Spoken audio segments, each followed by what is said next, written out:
안녕하십니까. YBC 뉴스입니다. 제천 화재 대참사가 발생한 지 얼마 지나지 않아 또다시 발생한 대구의 사우나 화재 사고.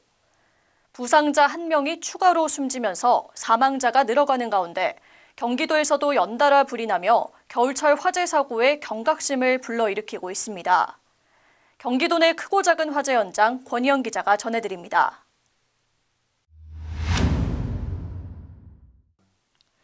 경기도 화성의 한 폐기물 업체 야적장에서 큰 불이 나 35시간 만에 진화됐습니다.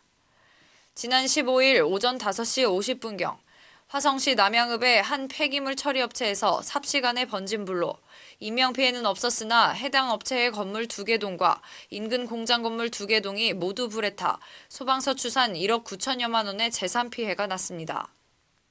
소방당국은 소방인력 87명과 소방헬기 등 장비 31대를 투입해 진화에 나섰으며 야적장 내 1,600톤에 달하는 폐기물이 보관돼 있어 진화에 상당한 시간을 소요했다고 밝혔습니다. 경찰과 소방당국은 폐기물을 파쇄하는 과정에서 고철 등 이물질의 파쇄날과 마찰로 불꽃이 발생한 것으로 보고 현재 정확한 화재 원인을 조사하고 있습니다.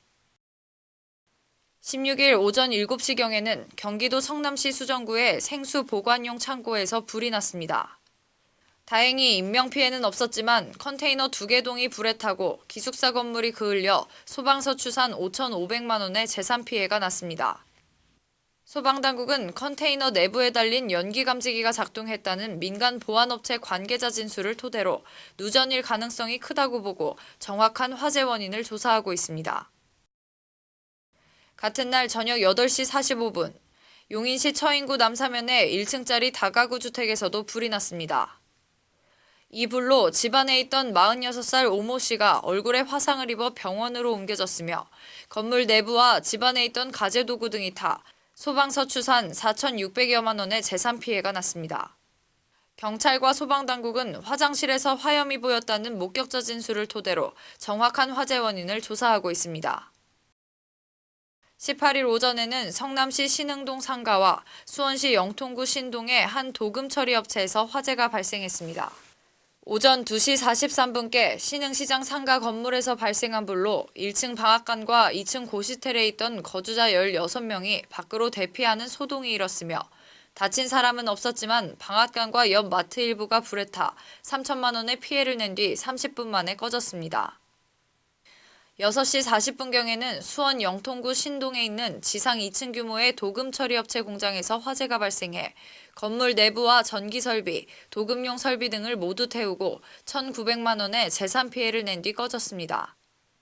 화재 당시 현장에 있던 외국인 근로자 2명이 대피해 인명피해는 없었으며 소방당국은 정확한 화재 원인과 피해 규모 등을 조사하고 있습니다.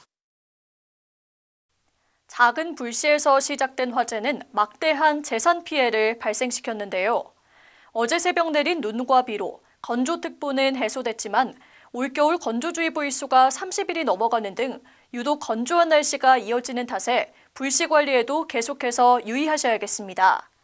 YBC 뉴스 박하나였습니다. 시청해주셔서 고맙습니다.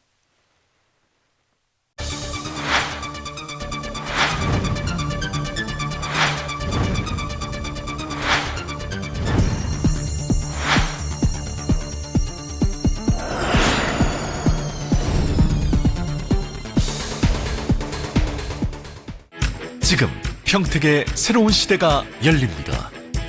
문화로 하나 되며 평화로 하나 되며 대한민국에서 가장 빠르게 도약하는 도시 평택.